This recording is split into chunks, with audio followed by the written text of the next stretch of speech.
If you were to ask me what my favorite game is, I'd have to say Cuphead. I said that in my last video, but given that it's doing Tony Snell numbers right now, I wouldn't expect you to know that. Granted, if you were to ask me my second favorite game, I might have to say Pokemon Emerald because I grew up playing that game, and I think water's pretty lit. But Hollow Knight has come to grow on me over the years, so maybe it's that. Hollow Knight's release changed the game. With millions of copies sold across all platforms, games started trying to steal Hollow Knight's flow, word for word and bar for bar. So in the case of Hollow Knight, the question isn't whether or not it's a good or even great game, but rather if it will rate high enough to qualify for a video game Hall of Fame. Because I know nobody watched my last video, I'll summarize the rating system again. We'll rate 5 Hollow Knight key elements plus playability on a scale of 1 to 10. Once all 6 are rated, we'll average them out to give a collective Hollow Knight rating. While it seems complicated, I use this system so no one can say I'm giving ratings the same way Natsu wins in Fairy Tail. A game qualifies for the Hall of Fame if it has an 8.5 out of 10 or above. Aside from playability, the 5 key elements to rate Hollow Knight on are map and exploration, music and SFX, charms, story, and bosses. Playability is ranked based on how certain aspects of the game affect a normal playthrough. Major glitches and long loading screens are examples of things that would lower a game's playability score. Speedrun glitches don't count, because it's literally a speedrunner's job to break the game. With all that being said, let's get started. First, we have maps and exploration. Nowadays, games like hyping up their vast and open worlds just to have a map emptier than a gambling college kid's wallet. So most players have no reason to traverse every corner of the map because there's nothing there. Hollow Knight doesn't have that problem. Every room feels like it has a purpose, and if you ever go out of your way to explore a nook or cranny, you'll probably be rewarded. Every room feels like it's hiding an upgrade, a grub, a charm notch, or the first ever part plant, part spaceship, Mr. Mushroom. Even rooms that seemingly have nothing can hold significance either later in the run or for lore reasons. For example, when I was walking around the Forgotten Crossroads for the first time, I went through the Crystal Peaks entrance and saw the shaking floor. I tried jumping on it for like a minute straight, thinking it'd fall through eventually, but it never did. But the moment I got Desolate Dive and realized it could break floors, I ran to that room faster than Drake after hearing the name of the android that likes birds. The satisfaction I felt crashing through the floor without spending an hour searching the same 15 rooms like Zoro trying to find his way through a corn maze was top tier. However, it's the process of going through those same 15 rooms that's the problem. After all, this section is map and exploration. The natural movement options in Hollow Knight feel a little insufficient. You get dash early on, but it isn't fast. Oh, but there's Crystal Heart. Yeah, and I got beef with Crystal Heart. Why do I have beef with Crystal Heart? Because while leaving the Abyss, after getting Shade Cloak, I remember trying to Crystal Dash out the room, and I hit a wall. So I tried Crystal Dashing again, and I hit another wall. Eventually, I decided I was just gonna dash normally, and after 5 dashes, I realized that now was probably a good time to Crystal Dash. Oh, but that's on you for dashing at the wrong time. Oh, I'm sorry. I didn't know movement was a skill check. Let me go tell my Uncle Jimmy that his legs aren't working because he doesn't have a high enough skill level, and let's see how long I'm allowed to stay at Thanksgiving dinner. Dash and Sprint Master solve these problems, but I'm not the biggest fan of being forced to use equipable items for major quality of life improvements. Plus, I think they should have removed Sprint Master and made it a permanent upgrade instead, because it's already being treated as a throwaway, being a sly shop instead of on the map. And no normal person uses Sprint Master without Dash Master equipped anyways. Not even speedrunners do it. I love how the map is as big as it is without any wasted space. Because of its size, I want to be able to move around it faster than that one hood kid reads a paragraph in class. So I'll give Hollow Knight a 7.8 in movement and exploration. Next, we have music and SFX. Just so you know, you'll never catch me saying, this game gets a 10 in music and SFX cause the music sounds good, unless Mike Jack himself rises from the grave and makes original songs for said game's soundtrack. A game will get a high score in this category by effectively using music and SFX to elevate the area or boss it was made for. And a perfect example of this is what makes Hollow Knight's audio so much better than other games is that Christopher Larkin understands the impact audio has on the feel of an area. He knows when an area should have higher, lower, or even no music at all, and the correct audio to SFX balance for each area to create the best sound. Think of areas like the Hive and Deep Nest. If you were to hear the OSTs for this area without the insect or bee noises, what are the odds that you would recognize where it's from immediately? Think of areas like the Blue Lake. Most of the time there's no music in the game, you feel uneasy, but instead, thanks to the lake's visuals, it feels calming. How many games can you think of to have a similar lake and try to use calm music to create the atmosphere? And how many of those games create the atmosphere better than Hollow Knight? Hollow Knight has some amazing music, but we all knew that.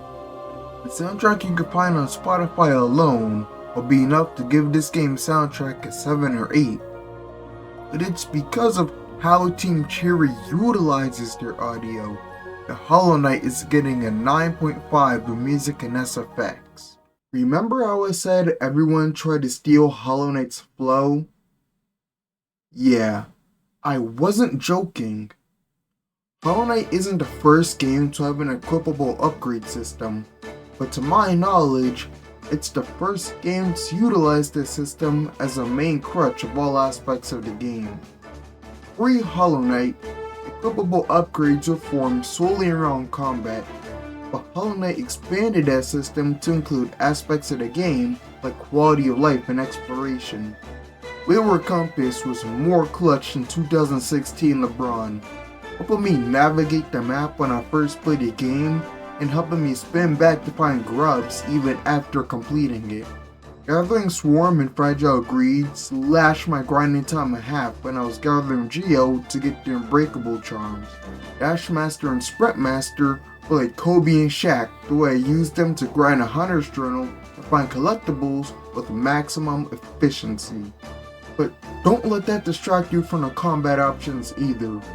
While you were able to choose your playstyle in prior equipped systems, you had to pick your playstyle and stick to it, lest you fall behind later in the game due to a lack of equipment upgrades.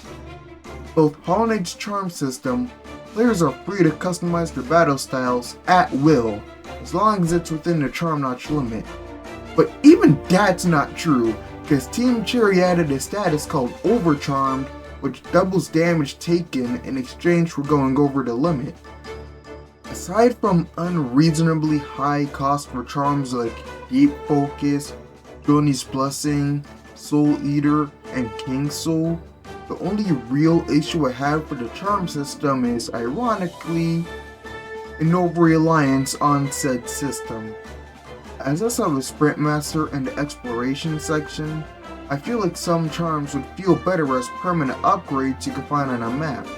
Making them charms feels a little bit like a cop-out. For example, Dream Wielder is a prize you get for collecting 500 essence, but when the player gets 2400 essence, the final reward is just an achievement in a minor cutscene. So instead, why didn't they just make the effects of Dream Wielder a permanent upgrade to the Dream Nail as the price for 2400 essence instead? That would feel more rewarding than what we ended up with, and I think it would be consistent with the Moth Tribe lore of not only creating the Dream Nail, but being able to upgrade it thanks to their knowledge of dreams. Despite this minor criticism, Hollow Knight not only created a system that will impact industry trends for years to come, but they executed it in a way that games will be unable to replicate without being compared to Hollow Knight the way announcers compare every decent pass to Patrick Mahomes. Because of this, I think Hollow Knight deserves a 10 for its charm system, because no game will be able to put itself in a tier above Hollow Knight when it comes to this. Okay, so if you haven't beat Hollow Knight and you stay for this section of the video and then you complain about spoilers, you deserve to have a Darwin Award shipped to your home lest you accidentally perish going to pick it up, because we're about to talk about the story. Hollow Knight has that cryptic storytelling style. The story is so cryptic that it's possible to go through the entire game without knowing there even is a story. And those unaware folks are missing out. If you want to get a better idea of what the story's about, I would recommend watching the Mossbag lore video. But basically what happens is that a worm named the Pale King comes to Hallownest to build his kingdom. As the citizens of Hallownest come to revere him, they abandon their previous gods and leaders to follow him. One of those gods, the Radiance, didn't like that, so she started forcing citizens of Hallownest to follow her in the form of an infection. To combat this infection, the Pale King and his queen, the White Lady, create eggs and throw them into the area known as the Abyss, where the eggs are overtaken by an entity known as Void, killing all the children before they were technically born, making them living vessels. Because these vessels are hollow compared to the average person, the Pale King hoped that one of these vessels would be completely emotionless, allowing it to contain the infection that spread by invading the dreams of Hollow Knight citizens. While the morality behind this plan is questionable at best, it worked for a while, until it didn't. The infection spread once again, causing the ruin of the kingdom. It's after this that the player arrives in Hallownest, leaving the fate of the kingdom in your hands. Hollow Knight's main story is good, but it's the extra attention to detail within the world outside of it that I love. All major mechanics in the game have lore that ties to either the main plot of the game or adds depth to the world outside of the events of Hallownest's demise that makes the kingdom feel more real. Spells come from a tribe called the Snail Shamans, and their influence can be seen even in charms like Soul Eater and Shaman Stone. Snail Shamans and spells as a whole are viewed as taboo because soul has to be extracted from living beings, making using it a little inhumane. Similar taboo is the use of lifeblood because, despite the health benefits it provides, it might be some kind of parasite that takes over the bodies of living beings to use it. We can see this with Joni, who seems to be overtaken by lifeblood, which might have led to her death. Speaking of Joni, notice how her charm not only connects to the lore behind lifeblood, but is also found with her body. This may be because charms are believed to be formed from someone's final or dying wish. We see a similar phenomenon with Carefree Melody being formed from Brahm's mask before he changes into Nim, which opens up lore into how masks affect people within the context of the game.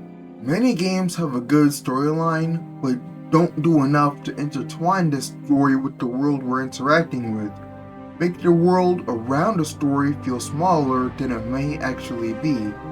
But Hollow Knight is the opposite. Not only is the story intertwined with the world, but the separate branches of the world have stories that overlap with each other similar to the real world, which makes Hollow Knight feel more like an actual kingdom that could have existed in real life if it weren't populated and ruled by bugs. Cause I don't care how many Abyss Shrieks you can stack if you get taken out by a small spray of Raid. Regardless, the story of Hollow Knight gets an 8.3 because as much as I love how far Team Cherry went to bring depth to the story, it's way too easy to miss. Hornet is the only required NPC who references the story at all. There aren't any hints outside of her that something's actually going on. Plus, Silksong is coming out, and there are a few loose ends to the story that we should expect to be answered there. So my rating could rise or fall depending on how that goes. Before we tackle bosses, we have to pause. Not for a sponsor though. I'm not big enough for one of those. You could change that by subscribing though. But for the secret category, playability, Hollow Knight is gonna get a 10 here because in the current version of the game, there aren't any unintentional glitches you're likely to encounter. Team Cherry updated the game until 2022, so there shouldn't be anything left to my knowledge. Now without any further ado, we have bosses. And I'm pretty torn here, because on the one hand, Hollow Knight has one of the best final bosses I've ever seen in the Radiance, and some top tier bosses like the Hollow Knight / Pure Vessel and Nightmare King Grimm. Even aside from these, the Pantheon 5 is filled to the brim with fights that should be used in a school for boss design, Oro and Mato for how to make a great dual boss battle, Sisters of Battle for how to make a great triple boss battle, and a Markov for how to make Olympic level shot putters without he got me launching that controller. But next to these great bosses, we have stuff like Nosk, and Lukewarm, and the Oblabos, and God Tamer. The problem with Hollow Knight's bosses is the best bosses are some of the best you'll ever find, and then the worst bosses are just so boring. I especially would expect more from God Tamer and Oblabos, given they're the two bosses of Coliseum of Fools, but they only have one easy to maneuver pattern. Like, Noise has only one pattern too. Well, here I gotta lock in, cause she can actually do some damage. With the God Tamer, we just need to pogo and D-dive a few times and it's over. Which wouldn't be a big deal if they weren't the last act of the game's Coliseum. The bosses in this game range from some of the best you'll ever fight to some of the most underwhelming bosses you'll ever fight. But most of the mediocre bosses are optional fights. You don't need to go to the Coliseum to fight God Tamer and the Oblabos, and you don't need to go to Deepness to fight Nosk. Think of all the bosses you are likely to face in your attempt to get the Dream No More ending. The average player will probably never encounter some of the worst bosses in the game, but will encounter all of the good ones.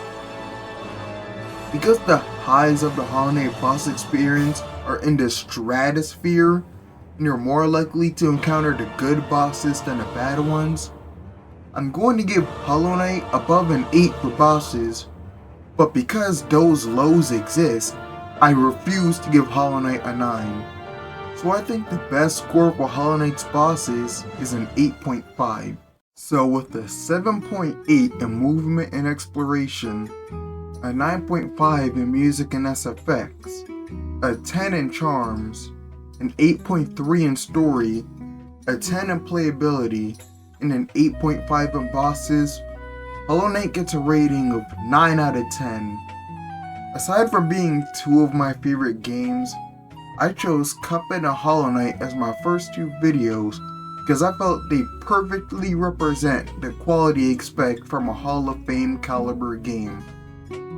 I grew up watching the NFL, and there are a ton of great players I loved growing up that somehow never made it into the Hall of Fame. But with basketball, there were a lot of guys I was surprised made it in.